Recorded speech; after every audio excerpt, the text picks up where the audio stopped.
34 मुगल शासन व्यवस्था। मंत्रिपरिषद को विजारत कहा जाता था। बाबर के शासनकाल में वजीर पद काफी महत्वपूर्ण था। सम्राट के बाद शासन के कार्यों को संचालित करने वाला सबसे महत्वपूर्ण अधिकारी वकील था, जिसके कर्तव्यों को अकबर ने दीवान मीर बख्शी, सद्र उस सद्र एवं मीर समन में विभाजित कर दिया। औरंगजेब के समय में असद खान ने सर्वाधिक 31 वर्षों तक दीवान के पद पर कार्य किया।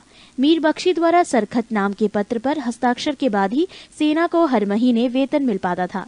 जब कभी सद्र न्याय विभाग के प्रमुख का कार्य करता था, तब उसे काजी कहा जाता था।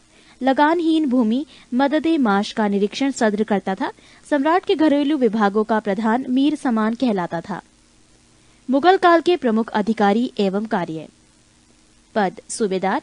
कार्य प्रांतों में शांति स्थापित करना तथा प्रांत कार्यकारिणी का प्रधान। दीवान।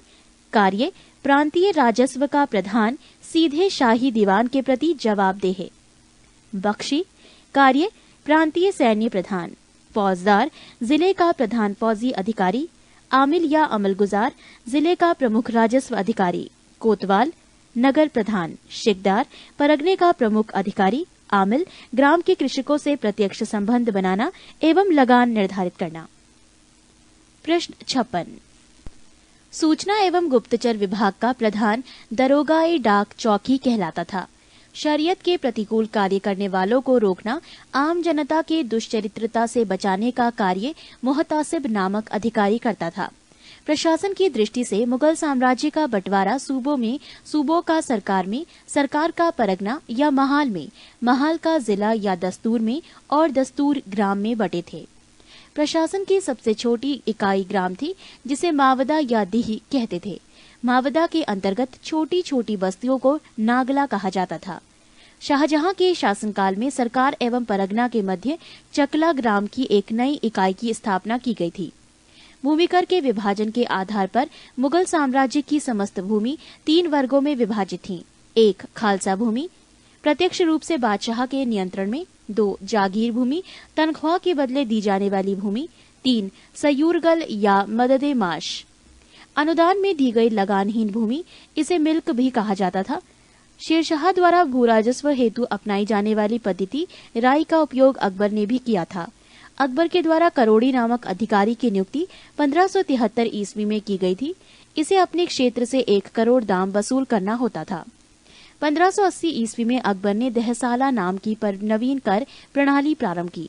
इस व्यवस्था को टोडरमल बंदोबस्त भी कहा जाता है। इस व्यवस्था के अंतर्गत भूमि को 4 भागों में विभाजित किया गया। 1 पोलज, इसमें नियमित रूप से खेती होती थी। वर्ष में 2 बार फसल। 2 परती, इस भूमि पर 1 या 2 वर्ष के अंतराल पर खेती की जाती थी। 3 चाचर, इस पर 3 से 4 वर्ष के अंतराल पर खेती की जाती थी। 4 बंजर, ये खेती योग्य भूमि नहीं थी, इस पर लगान नहीं वसूला जाता था। 1570 से 71 ईस्वी में टोडरमल ने खालसा भूमि पर भू राजस्व की नवीन प्रणाली जब्ती प्रारंभ की। इसमें कर निर्धारण की 2 श्रेणी थी। एक को तख्शीस एवं दूसरे को तहसील कहते थे। औरंगजेब ने अपने शासनकाल में नस्क प्रणाली को अपनाया और भू राजस्व की राशि को उपज का आधा कर दिया। मुगल काल में कृषक 3 वर्गों में विभाजित थे। 1 खुदकाश्त, ये किसान उसी गांव की भूमि पर खेती करते थे जहां के वो निवासी थे। 2 पाही काश्त, ये दूसरे गांव जाकर कृषि कार्य करते थे। 3 मुजारियन, खुदकाश्त कृषकों से भूमि किराए पर लेकर कृषि कार्य करते थे। मुगल काल में रुपये की सर्वाधिक ढलाई औरंगजेब के समय में हुई। आना सिक्के का प्रचलन शाहजहां ने करवाया। जहांगीर ने अपने समय में सिक्कों पर अपनी आकृति बनवाई, साथ ही उस पर अपना एवं नूरजहां का काम अंकित करवाया। सबसे बड़ा सिक्का शनसब सोना का था। स्वर्ण का सबसे प्रचलित सिक्का इलाही था। मुगलकालीन अर्थव्यवस्था का आधार चांदी का रुपया था। दैनिक लेन देन के लिए तांबे के दाम का प्रयोग होता था। 1 रुपया में 40 दाम होते थे। मुगल सेना 4 भागों में विभक्त थी। 1 पैदल सेना, 2 घुड़सवार सेना, 3 तोपखाना और 4 हाथी सेना। मुगलकालीन सैन्य व्यवस्था पूर्णतः मनसबदारी प्रथा पर आधारित थी। इसे अकबर ने प्रारंभ किया था। प्रश्न 57। 10 से 500 तक मनसब प्राप्त करने वाले मनसबदार, 500 से 2500 तक मनसब प्राप्त करने वाले उमरा एवं 2500 से ऊपर तक मनसब प्राप्त करने वाले अमीर आजम कहलाते थे। जात से व्यक्ति के वेतन एवं प्रतिष्ठा का ज्ञान होता था। सवार पद से घुड़सवार दस्तों की संख्या का ज्ञान होता था। जहांगीर ने सवार पद में 2 अस्पा एवं सिंह अस्पा की व्यवस्था की। सर्वप्रथम ये पद महाबत खां को दिया गया। मुगल कालीन लगान वसूल करने की व्यवस्थाएं। गल्ला बख्शी, इसमें फसल का कुछ भाग सरकार द्वारा ले लिया जाता था। नसक, इसमें खड़ी फसल के आधार पर लगान का अनुमान लगाकर फसल कटने पर उसे ले लिया जाता था। ये व्यवस्था बंगाल में थी। जब्ती, इसमें बोई गई फसल के आधार पर लगान का निश्चय किया जाता था, जो नकद लिया जाता था। 35. मराठों का उत्कर्ष। मराठा साम्राज्य का संस्थापक शिवाजी थे। शिवाजी का जन्म 6 अप्रैल 1627 ईस्वी में शिवनेर दुर्ग यानी जुन्नार के समीप में हुआ था।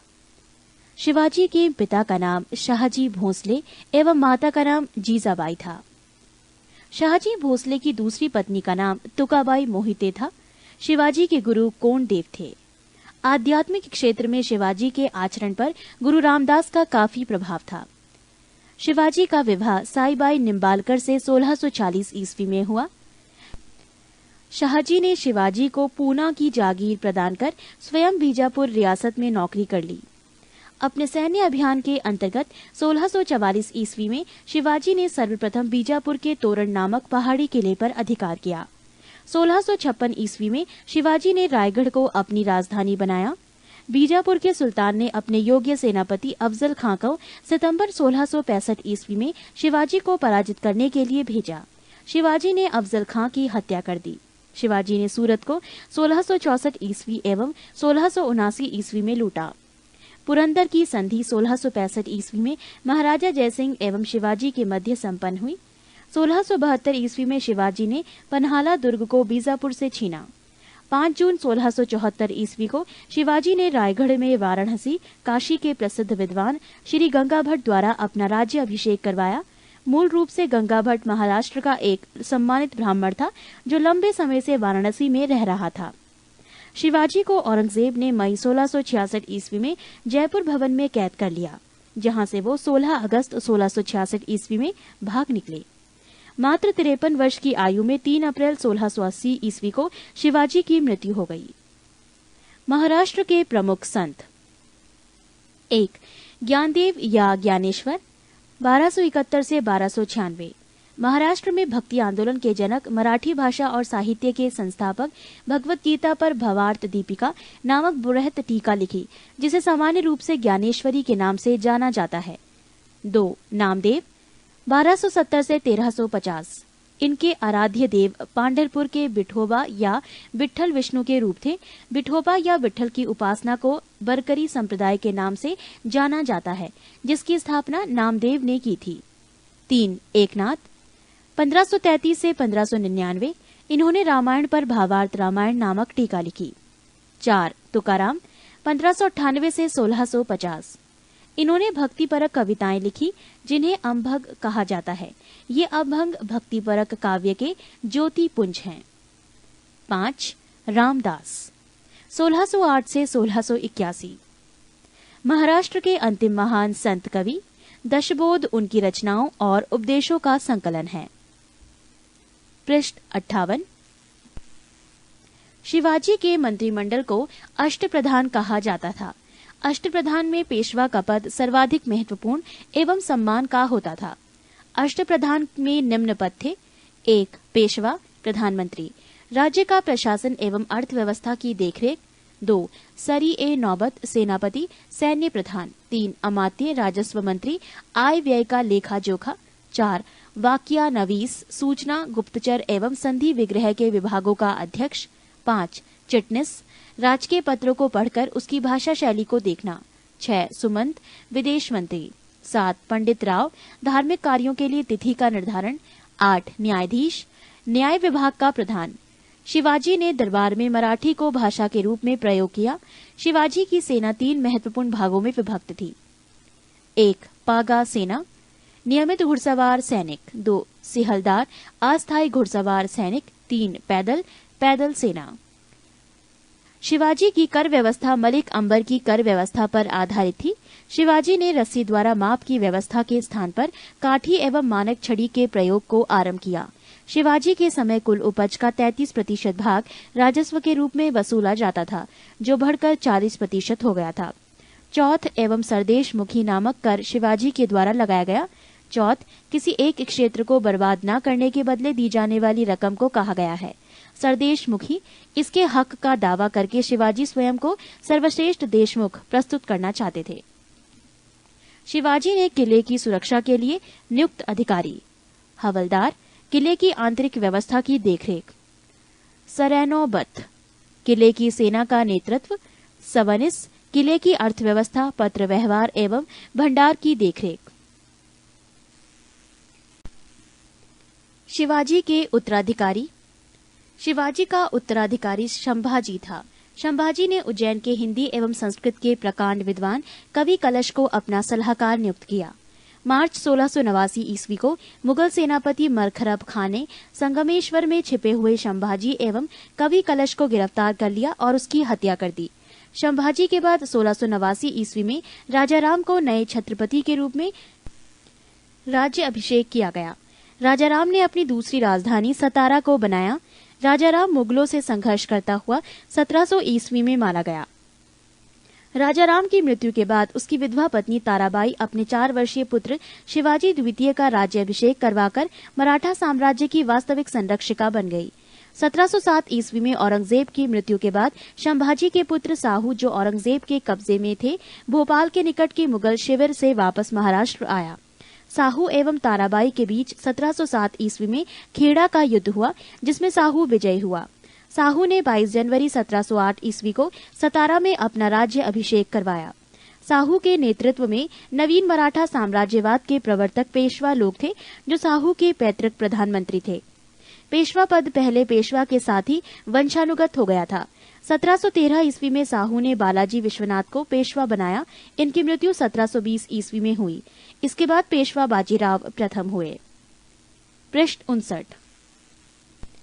पेशवा बाजीराव प्रथम ने मुगल साम्राज्य की कमजोर हो रही स्थिति का फायदा उठाने के लिए साहू को उत्साहित करते हुए कहा कि आओ, हम इस पुराने वृक्ष के खोखले तने पर प्रहार करें। शाखाएं तो स्वयं गिर जाएंगी। हमारे प्रयत्नों से मराठा पताका कृष्णा नदी से अटक तक फहराने लगेगी। उत्तर में साहू ने कहा, निश्चित रूप से ही आप इसे हिमालय के पार गाड़ देंगे। निसंदेह आप योग्य पिता के योग्य पुत्र हैं। पालखेड़ा का युद्ध 7 मार्च 1728 ईस्वी बाजीराव प्रथम एवं निजामुल मुल्क के बीच हुआ, जिसमें निजाम की हार हुई। निजाम के साथ मुंशी शिवगांव की संधि हुई। अंग्रेज मराठा संघर्ष के अंतर्गत होने वाली प्रमुख संधियां और वर्ष: सूरत की संधि वर्ष 1775, पुरंदर की संधि 1776, बड़गांव की संधि 1779, सालाबाई की संधि 1782, बसीन की संधि 1802, देवगांव की संधि 1803, सुरजी अर्जुन गांव की संधि 1803, राजापुर घाट की संधि 1804, नागपुर की संधि 1816, ग्वालियर की संधि 1817, पूना की संधि 1817, मंदसौर की संधि 1818। दिल्ली पर आक्रमण करने वाला प्रथम पेशवा बाजीराव प्रथम था, जिसने 29 मार्च 1737 ईस्वी को दिल्ली पर धावा बोला था। उस समय मुगल बादशाह मुहम्मद शाह दिल्ली छोड़ने के लिए तैयार हो गया था। बाजीराव प्रथम मस्तानी नामक महिला से संबंध होने के कारण चर्चित रहा था। 1740 ईस्वी में बाजीराव प्रथम की मृत्यु हो गई। बाजीराव प्रथम की मृत्यु के बाद बालाजी बाजीराव 1740 ईस्वी में पेशवा बना। 1750 ईस्वी में संगोला संधि के बाद पेशवा के हाथ में सारे अधिकार सुरक्षित हो गए। बालाजी बाजीराव को नाना साहब के नाम से भी जाना जाता था।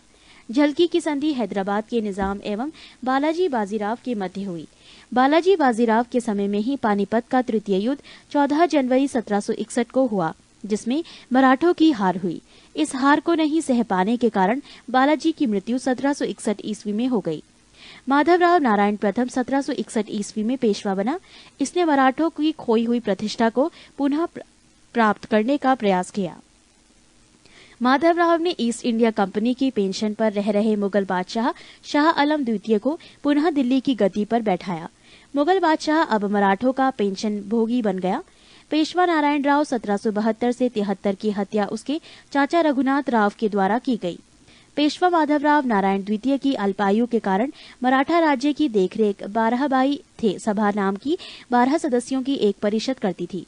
इस परिषद के 2 महत्वपूर्ण सदस्य थे महादजी सिंधिया एवं नाना फडणवीस। अंतिम पेशवा राघोबा का पुत्र बाजीराव द्वितीय था, जो अंग्रेजों की सहायता से पेशवा बना था। मराठों के पतन में सर्वाधिक योगदान इसी का था। ये सहायक संधि स्वीकार करने वाला प्रथम मराठा सरदार था। प्रथम आंग्ल मराठा युद्ध 1775 से 82 ईस्वी तक चला। इसके बाद 1776 ईस्वी में पुरंदर की संधि हुई। इसके तहत कंपनी ने रघुनाथ राव के समर्थन को वापस ले लिया। द्वितीय आंग्ला मराठा युद्ध 1803 से 1805 ईस्वी में हुआ। इसमें भोसले नागपुर ने अंग्रेजों को चुनौती दी। इसके फलस्वरूप 7 सितंबर 1803 ईस्वी को देवगांव की संधि हुई। तृतीय आंग्ला मराठा युद्ध 1816 से 1818 ईस्वी में हुआ। इस युद्ध के बाद मराठा शक्ति और पेशवा के वंशानुगत पद को समाप्त कर दिया गया। पेशवा बाजीराव द्वितीय ने कोरेगांव एवं अष्टी के युद्ध में हारने के बाद फरवरी 1818 ईस्वी में मेलकम के सम्मुख आत्मसमर्पण कर दिया। अंग्रेजों ने पेशवा के पद को समाप्त कर बाजीराव द्वितीय को कानपुर के निकट बिठूर में पेंशन पर जीने के लिए भेज दिया, जहां 1853 ईस्वी में इसकी मृत्यु हो गई। पृष्ठ 60। आधुनिक भारत 36 उत्तरकालीन मुगल सम्राट। उत्तराधिकार युद्ध में गुरु गोविंद सिंह ने बहादुर शाह का साथ दिया था। बहादुर शाह का पूर्व नाम मुअज्जम था। बहादुर शाह को शाहवे खबर के उपनाम से पुकारा जाता था। जहांदार शाह अपने शासन में लाल कुमारी नाम की वैश्या को हस्तक्षेप करने का आदेश दे रखा था। मुगलकालीन इतिहास में सैयद बंधु हुसैन अली खां एवं अब्दुल्ला खां को शासक निर्माता के रूप में जाना जाता है। जहांदार शाह को लंपट मूर्ख भी कहा जाता था। फर्रुख सियर को मुगल वंश का घृणित कायर कहा गया है। सुंदर युवतियों के प्रति अत्यधिक रुझान के कारण मोहम्मद शाह को रंगीला बादशाह कहा जाता था। तुरानी सैनिक हैदर बेग ने 9 अक्टूबर 1720 को सैयद बंधु को हुसैन अली खां की हत्या कर दी। ईरान फारस के सम्राट नादिर शाह ने 1739 ईस्वी में दिल्ली पर आक्रमण किया। उस समय दिल्ली का शासक मोहम्मद शाह था। नादिर शाह को ईरान का नेपोलियन कहा जाता है। नादिर शाह लगभग 70 करोड़ रुपए की धनराशि और शाहजहां का बनवाया हुआ तख्ते ताउस, पीकॉक थ्रोन तथा कोहिनूर हीरा लेकर फारस वापस लौटा। तख्ते ताउस मयूर सिंहासन पर बैठने वाला अंतिम मुगल शासक मोहम्मद शाह था। शाह आलम द्वितीय अली गौहर के शासनकाल में 1803 ईस्वी में अंग्रेजों ने दिल्ली पर कब्जा कर लिया। पानीपत का तृतीय युद्ध 1761 ईस्वी में मराठा एवं अहमद शाह अब्दाली की सेना के बीच हुआ। इस युद्धों में मराठों की हार हुई थी। गुलाम कादिर खान ने 1806 ईस्वी को शाह आलम द्वितीय की हत्या करवा दी। बहादुर शाह द्वितीय जफर अंतिम मुगल सम्राट था। 1857 ईस्वी की क्रांति में भाग लेने के कारण अंग्रेजों द्वारा बहादुर शाह जफर को बंदी बना लिया गया एवं रंगून भेज दिया। अहमद शाह अब्दाली का वास्तविक नाम अहमद खां था। मुगलों से स्वतंत्र होने वाले राज्य एवं संस्थापक 1 अवध शहादत खां, 2 हैदराबाद चिनकिलिच खां या निजामुल मुल्क आसफ जहां, 3 रुहेलखंड वीर दाऊद एवं अली मोहम्मद खां, 4 बंगाल मुर्शिद कुली खां, 5 कर्नाटक सादुतुल्ला खां, 6 भरतपुर चूड़ामन एवं बदन सिंह। नोट: मुगल सम्राट मोहम्मद शाह ने सआदत खां को बुरहान उल मुल्क की उपाधि दी। सआदत खां का असली नाम मीर मोहम्मद अमीन था। उत्तरकालीन मुगल सम्राट: बहादुर शाह 1707 से 1712 ईस्वी, जहांदार शाह 1712 से 1713 ईस्वी, फर्रुख सियर 1713 से 1719 ईस्वी, मोहम्मद शाह 1719 से 1748 ईस्वी, अहमद शाह 1748 से 1754 ईस्वी, आलमगीर द्वितीय 1754 से 1759 ईस्वी, शाह आलम द्वितीय 1759 से 1806 ईस्वी, अकबर द्वितीय 1806 से 1837 ईस्वी, बहादुर शाह जफर 1837 से 1857 ईस्वी।